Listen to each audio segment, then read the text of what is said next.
तर आज आपण चमचमीत आणि झणझणीत अशी सुरमई मच्छीची कालवण बनवणार आहोत। अशा पद्धतीने तुम्ही ही कालवण बनवून बघा, खूप छान आणि अप्रतिम लागते। बोटं चाखूनपासून खाल एवढं छान लागते। तर रेसिपीला सुरुवात करूयात। तर याआधी बबिताच रेसिपीवर तुमचं मनापासून खूप खूप स्वागत आहे। तर इथे मी मच्छी घेतलेली आहे, सुरमई मच्छी आहे। त्याचे असे पीसेस तयार करून घेतले आहेत आणि त्याला 2-3 पाण्याने स्वच्छ धुवून घेतलं आहे।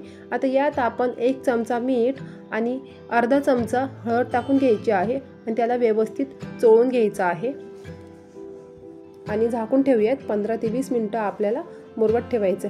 आता आपण वाटण्याची तयारी करून घेऊया।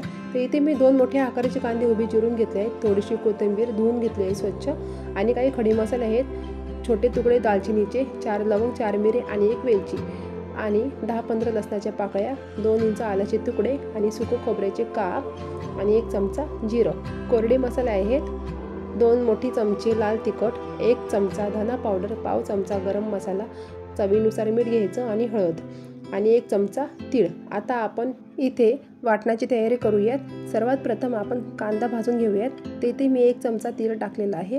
कढई तापवायला ठेवली होती, लोखंडी कढई घेतलेली आहे।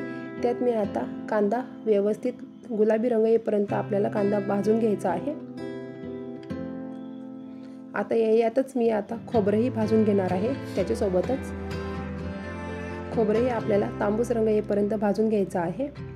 तर अशा प्रकारे आपलं खोबरं आणि कांदा भाजून झालेला आहे, जास्त काळा करायचा नाही आहे। आता यातच मी तीळही भाजून घेणार आहे।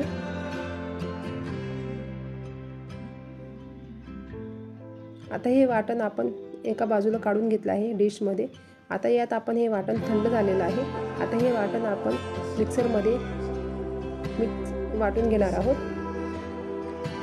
लसूण आणि आलं, खडे मसाले, जिरं आणि कोथिंबीर, थोडंसं पाणी घ्यायचं आहे। पाणी तुम्ही तुमच्या आवश्यकतेनुसार घेऊ शकता।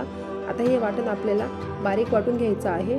अशा प्रकारे आपलं वाटणही तयार आहे आणि मच्छीही तयार आहे। इथे मी कढई तापवायला ठेवली होती। आता आपण त्याचं कालवण तयार करायला घेणार आहोत। तर इथे मी 3 मोठ्या आकाराचे चमचे तेल घेतलेलं आहे, ते आता त्यात घालून घेतलं आहे। तेल तापलं की लगेचच आपल्याला वाटण टाकून घ्यायचं आहे, जे आपण वाटलं होतं कांदा खोबऱ्याचं ते, आणि मिक्स करून घेणार आहोत। अशा प्रकारे मिक्स करून घ्यायचे आहे। गॅस मध्यम आचेवरच ठेवायचा आहे। आता इथे मी कोरडे मसाले त्यात घालून घेणार आहे, मिसळून घेऊयात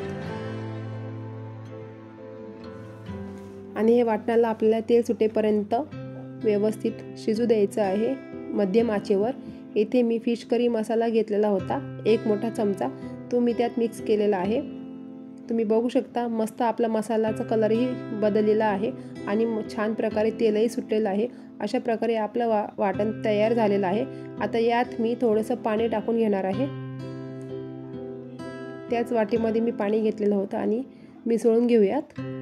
तुम्ही पाहू शकता मस्त तेलाची आपली तरी वरती आलेली आहे। आता यात मी मच्छी त्यातच व्यवस्थित घालून घेणार आहे आणि ते मच्छी आपल्याला वाटणामध्ये मिसळून घ्यायची आहे। 1 ते 2 मिनिटं आपल्याला मच्छी वाटणामध्ये व्यवस्थित होऊ द्यायची आहे आणि मग नंतर पाणी टाकायचं। इथे मी प्रमाणानुसार 1 ते 1.5 ग्लास पाणी टाकलेलं आहे, तर तुम्ही तुमच्या आवश्यकतेनुसार पाणी टाकू शकता। आता या रशाला आपल्याला मोठ्या गॅसवरती उकळी येऊ द्यायची आहे आणि उकळी आल्यावर ते गॅस आपल्याला मंद आचेवर ठेवायचं आहे आणि भाजीला 10 ते 15 मिनिटं कढू द्यायचं आहे। तर मंडळी तुम्ही बघू शकता तर आपलं कालवण तयार आहे।